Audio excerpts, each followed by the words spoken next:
If you like this episode, please subscribe, share with others, rate and review so we can continue to bring you great programming. This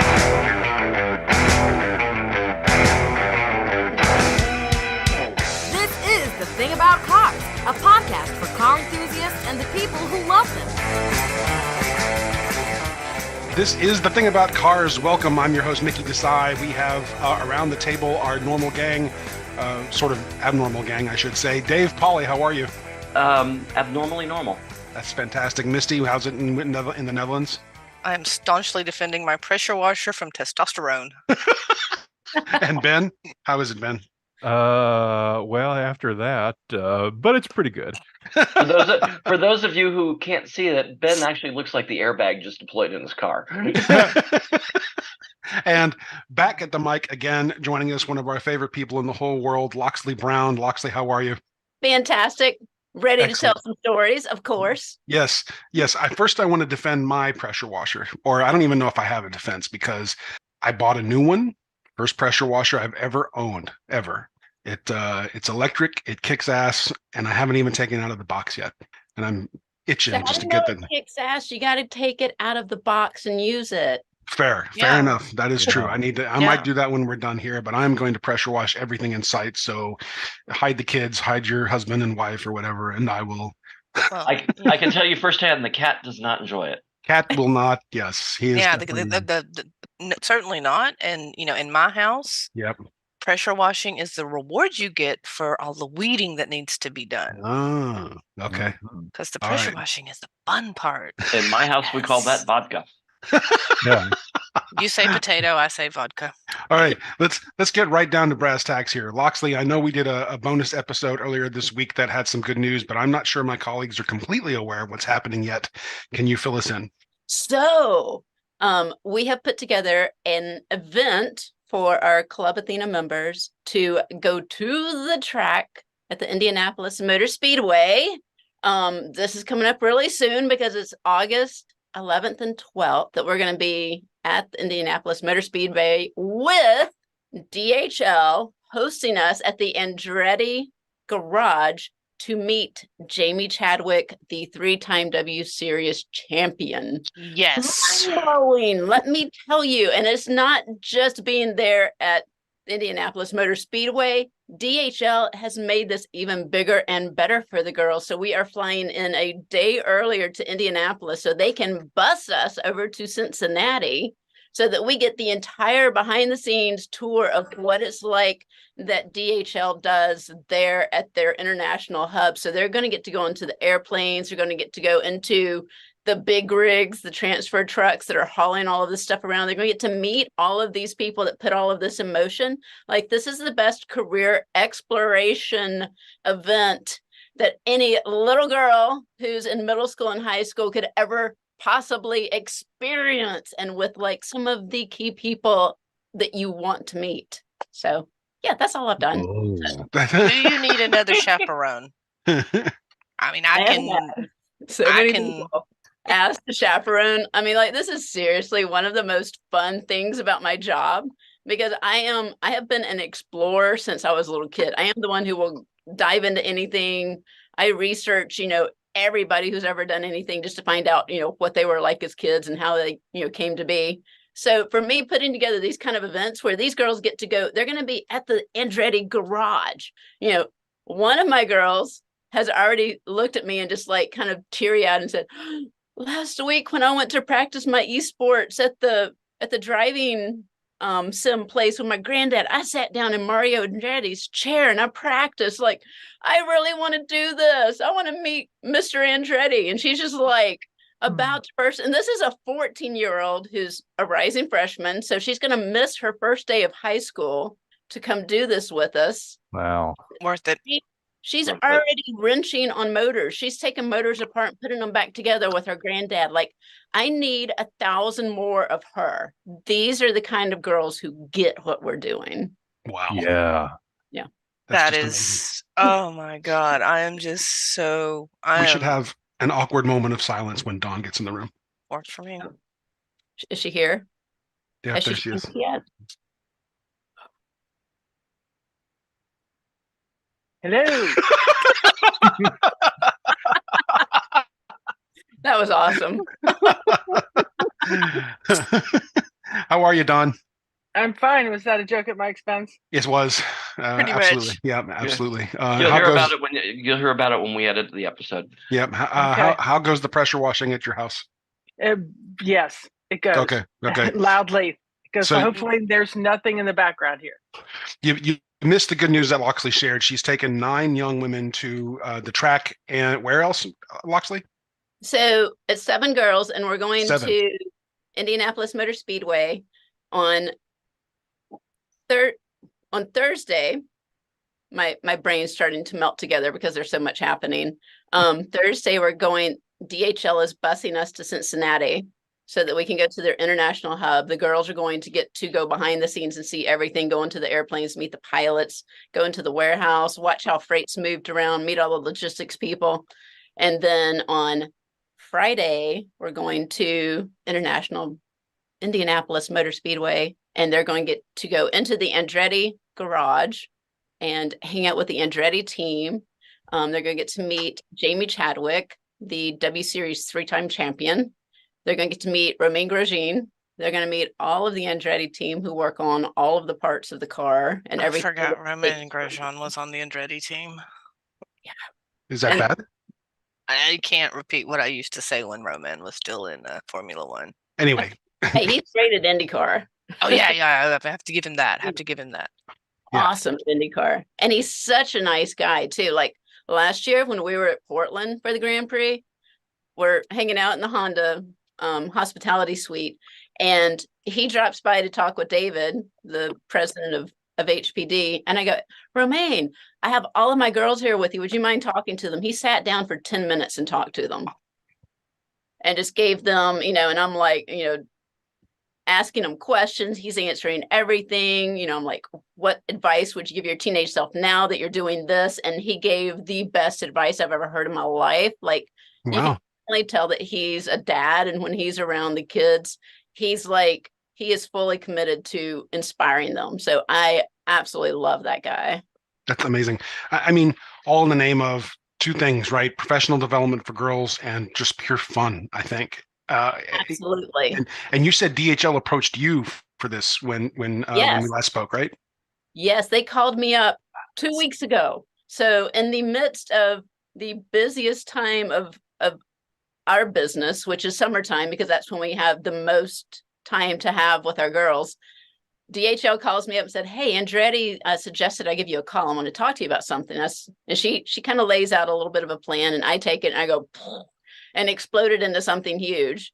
And within a week, we have everything in place. We're launching this program, and the timeline is so tight. It's like there's a milestone every week that has to be hit to get 7 girls to Indianapolis, basically 2.5 weeks from now.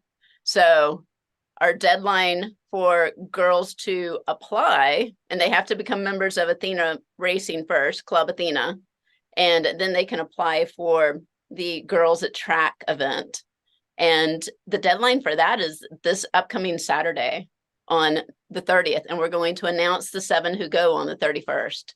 And we're going to have some help from CEOs of DHL with that too. So we're going to have they are so committed to really bringing this to life and making it huge. And it's fantastic to see, these leaders saying, oh, we'd be glad to make that announcement with you. So. Do you know what the absolute coolest thing about this is? What? This that you're going to announce this during Women's World Cup. Wow. Yes, I didn't even realize that. Yeah, That's awesome. Yeah, I got to watch the Netherlands beat the snot out of Portugal this morning. It was an ugly game.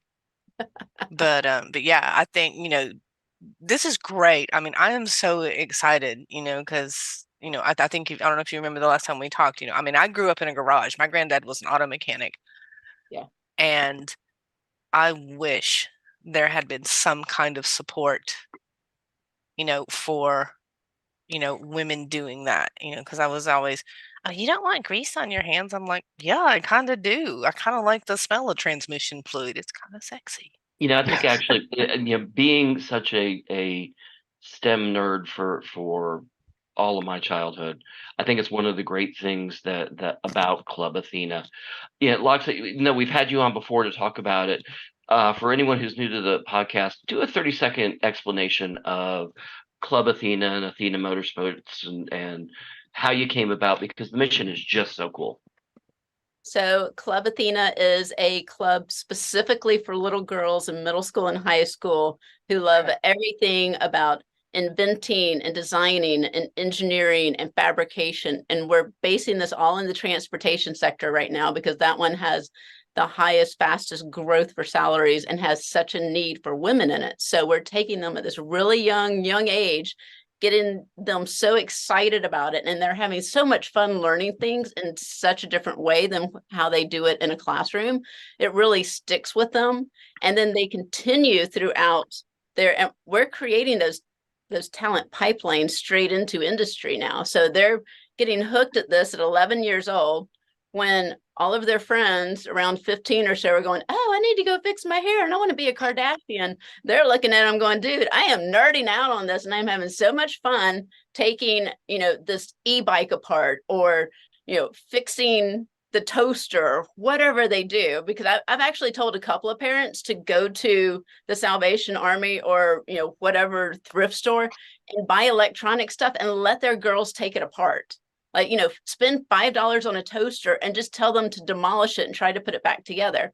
And that's, the invention brains. Like when the girls get to meet the speakers that we bring on for camp, I have an inventor from Pratt and Whitney with over 200 patents who at, their age was sewing and doing art and making patterns and taking things apart and looking at her mom and saying, well, they need to do this to this product to make it better. And her mom finally looked at her one day and said, they is you, and you need to do this for your career.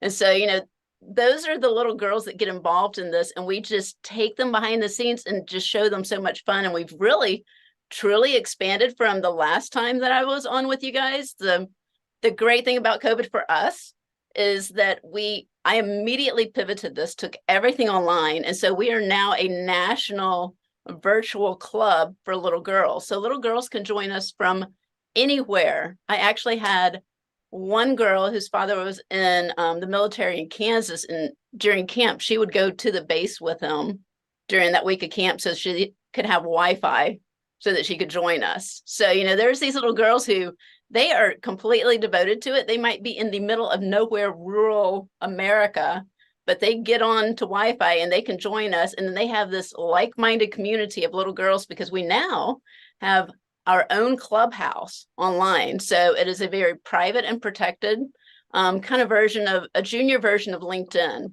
so that they can go on there, they can connect with each other from across the US and talk to each other. And we have different events. Everything, all of our courses are self-paced. So, for those who have, our student advisory president just competed in national soccer in Colorado. So, her past couple of weeks have been very devoted to that, but she hasn't missed anything because everything we do is self-paced. So then she goes in and gets caught up and can continue leading and doing all of the different activities she does, but be a part of Club Athena. So, we've really developed this and made it bigger and better. And now it's just a matter of getting those 1,000 girls connected with each other and getting more members to join us. That's our big wish right now, is for every parent with a little girl who loves to do this type of thing, get them involved with Club Athena. That's right. So, Loxley, this is amazing. I got to get a plug. AthenaRacing.org is your website, right? Yes. And so, org. Yeah, I mean, if just like similar to Misty, I grew up around the garage. I mean, my uncles all owned either car shops, repair body shops, mechanics. They were all mechanics. And the hard part about this for young women and girls is that you don't get encouraged. I go and pick up a crankshaft and they say, put that down. You're going to get all greasy. Or, I went and, got an erector set and it was like, if you play with those toys, boys are not going to even talk to you. So I am so glad that you have this for girls that really want to be you know, just inventive and entrepreneurs and all the things that, you know, unfortunately 40 years ago we were discouraged to do, and that which really sucks. Because now as a CFO of a nonprofit and I'm just geeking out on math and spreadsheets all day long, I'm in my jam. I could have been here 30 years ago, 40 years ago. So thank you, thank you, thank you. This is so critical. You know, I mean, I came up with this idea for this club because I was that little nerd, and they all know that. Like, this is what I needed when I was their age. And so now that I'm at the point that I can share my knowledge with them, it would be horrible for me not to do that. Like, we have got to teach these little girls that they can get out there and do anything and be anything, and that they've got adults who want to help get them to that point. And they can still play soccer, and they can still be on the volleyball team, and they can still be on the cheerleading squad, and they can still, you know, be an English major. I mean, the sky needs to be the limit. Absolutely. You know, I think, you know, Ben has been relatively quiet this episode, and I think that's because he only has eyes for lotuses and not for girls. No, both. But in the spirit of diversity, sure. You know, I think it's one of the things that is core to our show is that we don't look like a typical bunch of straight white male motorheads. You know, we are diverse. That we are gender diverse. We're racially and ethnically diverse. I'm actually a potted plant. And our audience somewhat reflects that. Maybe not the potted plant segment. I'm not testing well on my demographic, but what's the best thing our audience could do to help Athena Racing? Really spread the word with other parents so that little girls know that we exist. You know, right now awareness is everything, and making parents and little girls aware of what we do. You know, I've tried to get in through the schools and let teachers know about it, but the teachers have so much on them that they don't make those connections. So this is really more about, you know, just getting it out there to the parents and anybody who's a motorhead or an inventor or a businesswoman or a designer. You know, we are touching on everything. We're not just, oh, you're only an engineer and this is only for engineers, you know. So we're bringing in all of the different, I'm trying to show them all of the different team members it takes to do this. So yeah, you were right, Dawn, about the fact that, you know, as a CFO and you working on spreadsheets, that's needed. And we show them that during camp. And then for all of the little girls who are artists and they're going, well, this isn't STEM. And I'm like, okay, we're actually changing the title. So we've changed it to STREAM, which is not known yet, but science, technology, research, engineering, arts, and math. And you mix all of those together, and that shows all of the different types of people and careers and jobs that you can do that are needed just to bring one product to life, just one thing. So you've got to have, you know, the little girl who is a beautiful little thing, and we've got one who just won a beauty queen contest, and I love that about her. And her parents came to me because I was the only one invited to come watch her do this, and they said the only reason she could get up there and be the public speaker that she became is because of you. Wow. She got out of her shell and gained her confidence to be able to go, because now you have to be a tremendous public speaker and do a lot of public service to get a beauty queen title. So she was out there with the public, shaking hands and helping and doing all the, they credited me for that, for breaking her out of her shell. So, you know, and a lot of kids have to realize now, and their parents, public speaking and communication and the way you present yourself to the world is an important thing, regardless of what you do. It's hugely important. It's absolutely hugely important. Yep. And someday maybe these beauty pageants will have somebody like do a Rubik's Cube or build a spacecraft instead of sing and dance and twirl a baton. Exactly. Yeah. Yeah, you know, we could, what's the Sandra Bullock movie where she does Miss Congeniality? Miss Congeniality. Nice, right. To be Miss Congeniality at a beauty pageant. I think that would be awesome. Yep. Well, it's called there's an acronym for it. It's like, you know, knees or sternum, you know.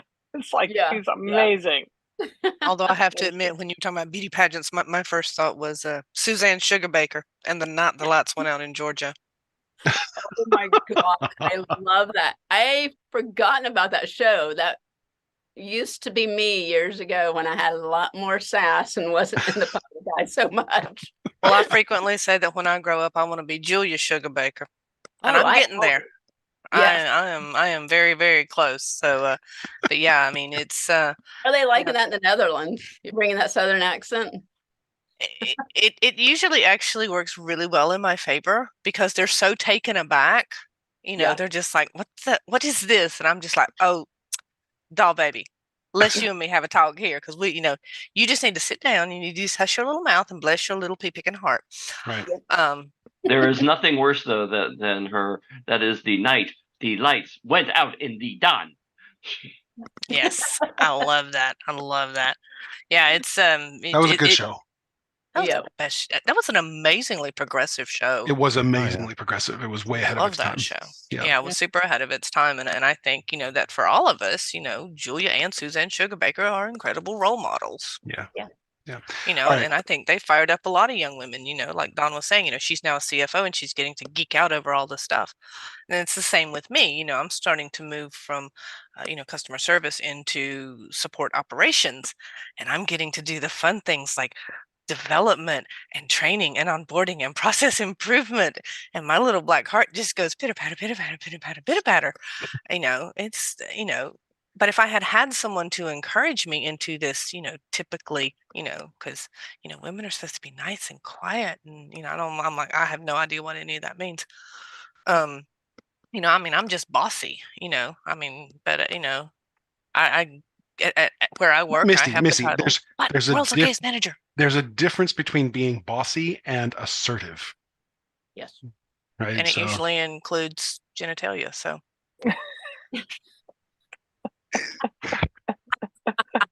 All right. Let's get back to. I have walked right up to the line Racing. and stopped. I am not wrong. I'm being very serious. I'm being very serious. I have a really good friend who lives out in California, who was a team lead / manager, and her direct reports were, "Oh, you're just too bossy." And I'm like, Paula, that's your job, honey. Yeah. That's it. So, I have to say, I don't get the pushback here in the Netherlands that I've gotten in the US. Mm-hmm. But there is still pushback, and I'm very grateful for the company that I work for. Well, we're just like, hey, you're a manager. This is your job. And so, and I am very proud to carry the title of world's okayest manager. But what a lot of people forget too is you have a job. You don't just get a job and then you show up and get a paycheck. You're expected to work, and people have forgotten what work ethic is. And showing up to work for 8 hours a day, which to me is not that much because I typically work 12 to 16 hours a day, like nonstop.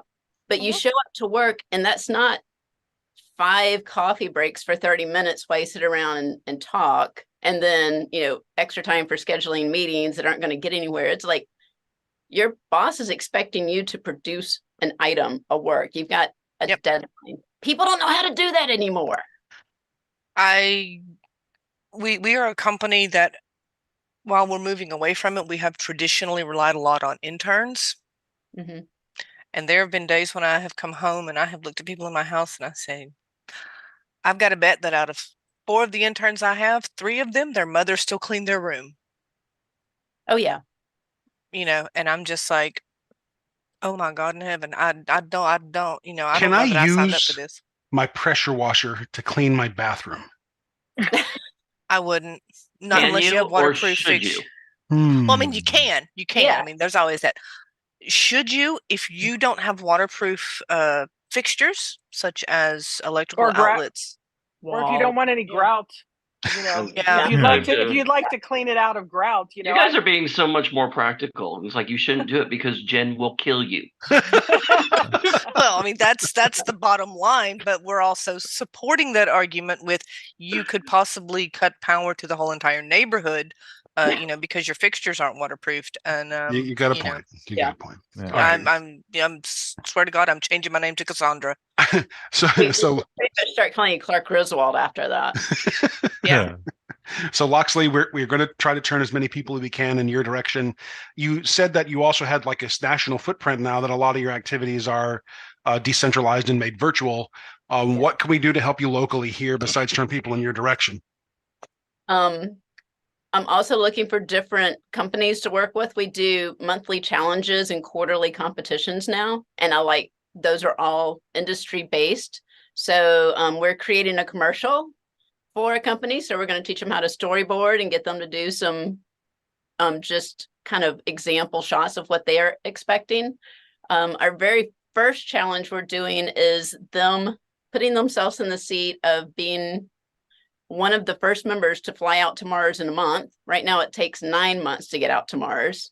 So them being on the very first spaceship that would take them out to Mars, and they're going to write a whole journal, a whole book about their experience over a month of getting out to Mars. So we're actually going to be publishing that in November. So we're going to have different things that the girls do that we would love to get out to the public, so the public can support us by buying their book this December, because we're going to put all of these together in one big book so we can kind of see how the imaginations of these teenagers will help predict our future 20 years from now. So we're just doing fun things like that really give them great portfolio pieces. So any companies out there that are in the transportation sector who would like to get involved with us, we would love to hear from you. I would like a phone call from everybody, just like I got from DHL, for us to be able to put together some crazy events. And I will tell you, because I had a conversation with my DHL contact, she told me on Friday, her mind was absolutely blown. She didn't realize I was going to blow this up into the event that it became. She just expected me to show up at the track with 7 girls. And I was like, this is too important. We've got to let the little girls know that this type of thing exists, because all of us want to go do this. But until you know, you don't know. So that's why we have to stand on the rooftops and mountaintops and shout it as loud as we can, so that all of these little girls who want to do anything to move the world come join us. So yes, please tell every little girl, every parent, every company, everybody who looks at our website, clubathena.org and athenaracing.org, take a look at it and read through it, because we've got intensive information on there and just excited little girls who love getting out there and being our spokeswomen and being the spokeswomen of their generation. Right. It's very cool. Mickey? Yes. Mickey, I just had a light bulb moment. What about the end of August? Loxley brings a couple of the young ladies onto the podcast to tell us about their experience in the Andretti garage. That's a brilliant idea. Loxley, would that be okay? Would you be open to that? Absolutely. Let's do it. I'll get all 7 on for you. You guys you'll have a handful, and they're great too. So I'm excited. I think, maybe it's the mom in me or something. I don't know, but I get so excited when I see people growing, whether that's professionally or personally or things like this, does it make me sad when my own personal team members kind of outgrow my team? Yes. But then when I see them out in the world and doing amazing things, it's just like, yes, I had a part in that.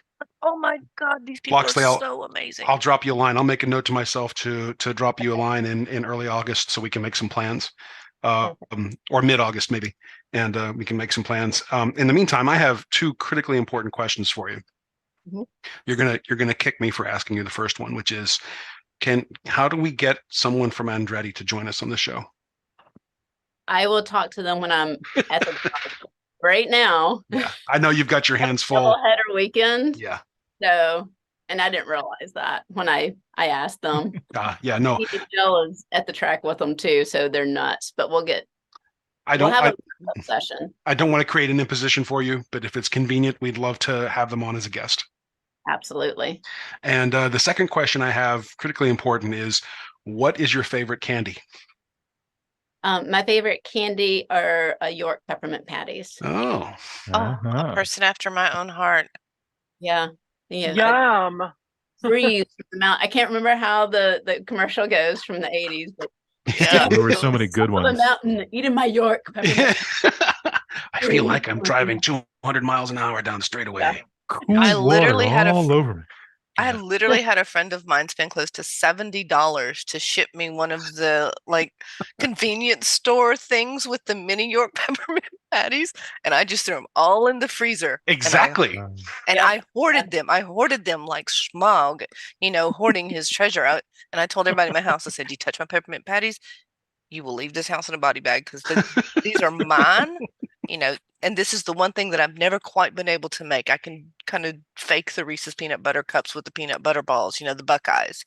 Yeah. But I've never quite gotten the peppermint patty ones. And I love So this is going to show you how I was a teenager of the 80s. My favorite things are, I also will always look at people and go, "Oh, Calgon, take me away." Same. I am exhausted, done. I just need to soak. My third, and when I lived in Atlanta and had a Miata, I had this in the glove box. Tell me if you know what it was. Pardon me, sir. Do you happen to have Great Poupon! Great Poupon! And I would reach into my glove box because I always had the top down, and people always talk to me, even when I'm in a car at a traffic light, and people would go, "Hey," and I'm like, "Would you like some Grey Poupon?" And I would just pull it out and show it to them. So yeah, if you ever see me in convertible, just know that there's Grey Poupon in my glove. That's right. When I'm at the British car shows, there's always a little jar on the little tables that fold out of the back seats of the Rollses and Bentleys. Yep. So, Ben, what would you keep in the glove box of the Lotus? Well, a bunch of the Thing About Cars cards that I can hand out to people. I was thinking maybe bangers or mash, one or the other. Well, it's light, fast, and sporty, so that's a good question. Maybe some digestive biscuits or something. Was it custard creams? Oh, that would be good too. Yeah. No. Jaffa cakes. Oh yes, I love those. It has to be. So now the question is, what do I keep in my Miata or MX-5? Well, Loxley's done the mustard thing already. What should you put in yours? That's a good question. High chews. Stroopwafels. Stroopwafels. Yeah, that's it. If you've ever had a stroopwafel, you will understand. Loxley, if you haven't had a stroopwafel, please let me know. I will arrange for that to happen. I have never had one, no. It is 2 thin cookies with a layer of caramel in between, and the perfect size to fit over your cup of coffee or tea. So you let it, and then the heat kind of makes it soft, and you just kind of go. Talking about now, from my years in Europe. So yeah. Yeah, they're a European delicacy. Yes, they are. So, in my convertible glove compartment, my Mercedes, I'd have Toblerone. Unfortunately, my air conditioner is out, so it would be melted Toblerone. Yeah. And it's Toblerone bark. It would be fondue. Yes, there we go. Swiss fondue. So I just need some marshmallows and Well, actually, Dawn, I have a very small chocolate. It's about so big. It's a little chocolate fondue thing that I'll just ship over to you. There you go. Just, keep your tea lights on one side and your little chocolate fondue in the other, and Loxley, I don't want to bore you to death with this. I know you've got a busy day in front of you. If there's anything else we can do to help you guys, just give us a shout. Please. And my screen just went black. Why is that? That's not good. Anyway, do you smell toast? No. I'm clear. We're good. All right. All right now. But thanks as always, Loxley. We look forward to connecting with you again in August, and let's just have some fun with your folks and see how we can forward your mission at all. Thank you so much, guys. I really appreciate it. And off to work. Off to work, yes. And to the rest of our Thing About Cars listening audience and family members and friends, the 1 or 2 friends that I've got anyway, thank you for listening to us. And if we need your suggestions for future episodes or ways that we can be involved with other car projects around the country, you know how to get in touch with us through our website. That's thethingaboutcars.com. In the meantime, we hope you're staying cool and dry and safe out there. We will see you with another episode in about a week. Take care, everybody. See ya. Bye. Log on to Ciao. Athena Racing. Athena Racing. AthenaRacing.org. AthenaRacing.org. Club Athena. Club Athena. On to their head. Club Athena. Club Athena. Thank you for listening. This has been The Thing About Cars. We'll see you on the road.